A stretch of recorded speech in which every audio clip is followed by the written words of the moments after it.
Good evening. My name is Christa Collins, and I'm a resident of East Vincent. I will be speaking about the educational equity policy.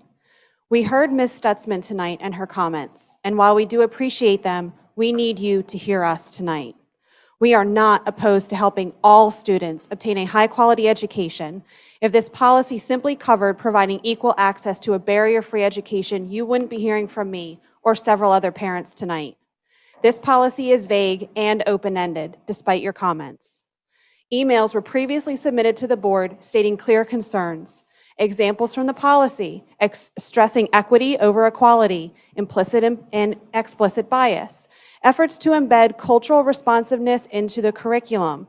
Quote, districts shall include other partners who have modeled culturally proficient practices, such as government agencies, nonprofit organizations, etc., in meeting equitable education outcomes. This is a huge red flag and, quite frankly, a full stop in the policy. Quote, the district shall, as a continuous practice, review current and newly developed policies, administrative regulations, etc., with an equity lens. Another huge red flag.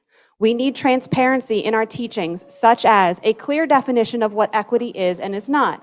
And to Ms. Munson's comment earlier, we did bring that up at the second meeting that it needed to be in there. You ignored it and passed the policy anyway.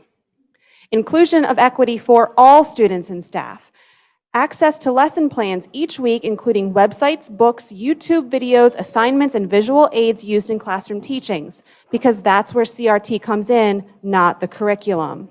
Clear oversight of all reading wish list items for classroom libraries. Audits by a bipartisan parent organization to ensure that prohibited materials are not being placed in the classroom.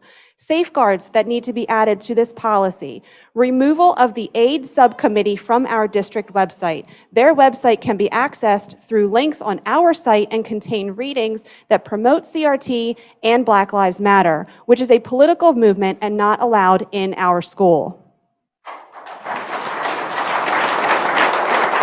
Prohibit the use of taxpayer dollars to promote CRT or the 1619 project linked to professional development of teachers and staff. If you are not aware of the 1619 project, that was also in Agenda Item 39. I have the original print before they changed it and modified it. Prohibit K-12 teachers for teaching certain topics that include that any individual by virtue of his race or sex is inherently racist, sexist, oppressive, or consciously or unconsciously. Prohibit terminology such as privilege, white privilege, implicit bias, oppressor versus oppressed. These are a few small examples, but we are far away from having an acceptable equity policy. Many in our community do not support this, and what we have found in Owen J. Roberts already, and we have just begun scratching the surface. Parents are beginning to use school choice to pull their students from the district at an alarming rate. Time is up. Thank you very much.